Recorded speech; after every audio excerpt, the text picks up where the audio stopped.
The Kydarian crystals are glowing. Yes, Bork power, it's all around us. It's filling the room as we speak. It's kind of like a fluffy mist kind of thing. I don't know what Bork power looks like. I'm thinking back to the end of the movie The Relic, when that giant monster is running down a hallway on fire, like... Yes, it's exactly like that. And that actually reminds me, I wanted to do a tutorial about my Zerg sound effects, you know, like... Yes, you too can do the Nuke the Stars Zerg sound effect. I'm going to teach you how. Okay, start out like this. Start out gasping for air, like you can't get enough air. Like... Okay, do that. And then start closing your throat little bit by little bit to the point where it's like... So yes, just keep doing that till you can find little variations that sound more Zergy, like... Then when you get really good at it, you can start adding your own vocal cords, like...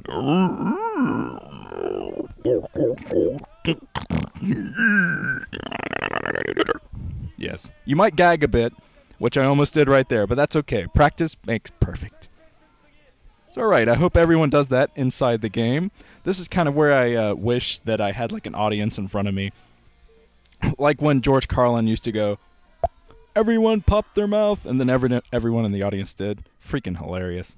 But alright, here we go. Eye of the Storm is the map.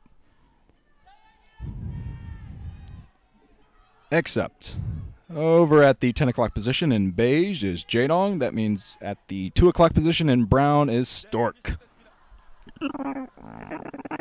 So yes, anyway. Yes, Jaedong, he has the noose around him now. He is one game away from getting knocked out of this OSL. Of course, all these guys are in the semifinals. They won't feel too bad after they lose. They all want to go to Shanghai, China, of course. That is a once-in-a-lifetime opportunity. Of course, I think both of these guys were in the finals of the last World Cyber Games in China, so maybe they've already been to China. They're like, been there, done that. But yes, they both really want to get to that epic stage under the big Pearl Tower. I'm not sure if I actually mentioned this in a commentary yet. I know I did on the front of my channel, but yes, the finals will be in Shanghai, China, under the Pearl Tower. That was shown in the round of 36 intro. And that is just amazing. I mean, when that round of 36 intro came up, everyone was like, is that the Pearl Tower in Shanghai? That doesn't make any sense. And I was thinking, well, they probably just wanted an epic little thing for the intro. That's why they put him on a big tower. But no, it was a prophecy. All right, let's see what Stork decides to do. If he goes for 12 next again, he is insane. And he's not. He's putting down his forge first. Good, Stork. Well done. And I have a feeling that Jaedong will go for some somewhat desperate play. He's starting it off with the 12 hatch this time around. So, Jaedong, he starts off a game like this with one of two mindsets. Either it's, I'm going to crush Stork with a rush strategy, or maybe he'll be expecting aggressiveness. So I'm just going to try my best not to get angry and do a rush strategy, which I think is the latter this time around. But Stork going to try to kill some more drones. Look at Jaedong, he's so up on his drone micro now. His back is really against the wall. He has to step it up. I mean, every single little bit of micro will count. His drone micro, he can't lose another drone like he did in the second game. That would be absolutely ridiculous. So Stork finally throwing down his Nexus after the Forge, but he has no cannons just yet because he doesn't need them. The spawning pool is not yet up. But Stork, if he goes out a bit, he might be able to deny this hatchery, but he's way too far away right now. So, alright. I think Jaedong was going down just a little bit to make sure there wasn't a pylon under that base. I am just so impressed by these guys in this series so far. Just so on top of things. Gas steal from Stork. That's a bit silly because the Zerglings will be out soon, and the Zerglings can take down the Similarity very quickly. That was kind of wonky from Stork. But he did make Jaedong take the extractor at the natural expansion. So I guess that is somewhat of an advantage. I don't know, Stork. He's just being a goofy Protoss player as he always is. This isn't learning and fun with Bork. It's learning in hell with Bork. I will steal your gas. Speaking of which, I was kind of surprised that how many people did not know what learning and fun with Bork was. I mean, it was just last year that I started that, but everyone was like, what is that? Are there more episodes? And yes, there are 5 more episodes, and I grouped them into a playlist for you scrappy new people.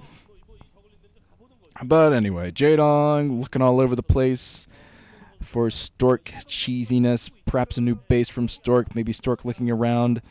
I mean, Stork, he has a nice little blockade of probes at the front, so he'll only need the 1 cannon to start out. This won't be like the first game. Of course, the cannon warped in time. That's the first difference. The second difference is a much, much smaller choke for the Zerglings to run by into. And now that the Zealot is out, 1 Zealot should be enough to block that tiny choke. Here comes Jaedong anyway. He's going to try to run by Stork. He doesn't have quite enough there to take that out. Stork should have left at least 1 probe. Right next to that, you can already see the exasperation in Stork's face. He's going to lose some probes here. Just how many is up to his probe micro, I think. He's already focusing in pretty well on these Zerglings. 1 very, very low health. The other, I think, still has a substantial amount. So Jaedong is going to be annoying and keep these Zerglings in here for a long period of time. Luckily, the Zealot is out already, so it's going to chase him around and keep too many probe kills from happening. As Jaedong transitioning into a 3 hatchery build, already building his lair. So this is fairly standard play from Jaedong, surprisingly. I thought he would go for another 9 pool opening. But okay, Stork pumping his first Corsair, almost losing another probe. Very close to losing one, but Stork has some of the best probe micro in the game, so not that big of an issue. Plus, he has his first Dragoon out now, so he's going to be able to handle these Zerglings. Jaedong trying to get rid of some of that shield from the Dragoon. Get rid of the shield and try to get some damage on it, but it wasn't successful. Loses a couple of Zerglings outside, and Jaedong is going to lose this Overlord. Kind of double fire there from Stork. And now Stork is going to do a bit of scouting with his first Corsair. And let's see if this Corsair will be sniped anytime soon. The +1 being upgraded yet again by Stork. He's going to go out with a small army soon. Probably not right now, but he has his robotics facility at the front. This could be a Reaver opening from Stork, since he's going for the robotics right next to his natural like this. You usually do that when you want your Reaver to come out and protect your front against a Hydralisk break. So this could be Corsair Reaver from Stork, which would be very interesting and would work well on this map, since Zerg players love to just sunken in their bases. They sunken into 4 bases, try to take 4 bases, which is what Jaedong, that's exactly what he's trying to do. That's his build. He's going to take the 4 bases and hold the 4 with sunkens while he goes for Mutalisk, most likely. Some kind of air strategy. I mean, he could go for a ground strategy, of course, but it'd be much more difficult to hold his bases without a massive amount of sunkens, since Protoss players can just get all those Zerglings into one little choke area, storm the hell out of them, and that's pretty much it. So it's much safer to go for an air build with sunkens on the ground. And now Stork, he has the scouting information that he wants. He doesn't see any Hydralisks yet. I don't even think he sees the den yet. I haven't seen the den yet anyway. And Stork keeping that Corsair alive just a little bit longer to see what's coming up. I see the evolution chamber at the front to just get a little bit more of a blockade. Some nice Sim City from Jaedong at the front. Jaedong, is he going to be able to take down this Corsair in time? But the Corsair in there gets the scout on a little bit more SimCity from Jaedong. I'm not sure if that was a Hydralisk in or not. There was another building morphing in down at the next base. Of course, you saw that one Corsair goes down, so a Corsair Reaver build is not very likely at this point. And plus, Jaedong is getting close, almost snipes a shuttle, but at least he got some scouting information with those two Scourge. He's going to see that Reaver out, so he's going to be much more vigilant. We must stay vigilant and take down that shuttle if he can with Scourge. I mean, that shuttle is going to be so vulnerable without Corsairs in the air. And that is what Stork is banking on. He's moving out with a very small army now. He's going to have +1 soon. Going to have that Reaver in to do some harassment of the front. And this is exactly what Jaedong needs to do. Not to mention he's going to surround on the Dragoons. These Dragoons are so unprotected. Without the Reaver's support there with some Scarabs to kill those Zerglings, these Dragoons are not going to last long against the kind of unit composition from Jaedong. But the Reaver's at the front, going to try to take out these sunken colonies. Mutalisk out, though, from Stork, and he loses his shuttle to 2 Scourge, so it's not looking very good for Stork. He needs to start pumping Corsairs again. I don't think he's going to be able to protect that Reaver with just his Dragoons, not to mention these Dragoons getting surrounded by Jaedong again. He's getting right into the reinforcement line, and the Reaver can't really run back and forth in time, so Jaedong is going for the Reaver now with his Mutalisk, going to be able to take it out, decides to back off a bit, even though he could definitely take that out and not suffer much in the way of damages, but taking out that Reaver is paramount now. He needs to take that down right now because it's destroying his sunken line, and this sunken line is all he has for defense against the Dragoons. Takes it out, takes out the Reaver. So now the Dragoons are going to have to wait a little bit longer to break through this. Not going to be able to break through that sunken line because Jaedong is building so many freaking sunkens at his natural. He's going to lose a hatchery, but probably not much else here since he's building so many sunkens, and now he has some Mutalisk out in the field going straight for the main.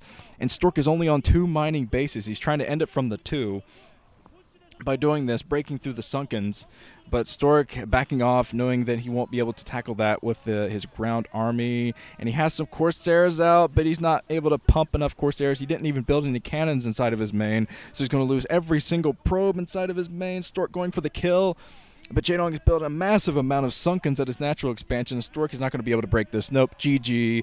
That was a timing strategy from Stork that didn't quite work out. He could have definitely used those Corsairs that died to Scourge earlier in the game. Might have just been the 1 Corsair, but still, 1 Corsair might have saved him there. But Jaedong bringing it back, and now we're going to have a deciding game. Game 5.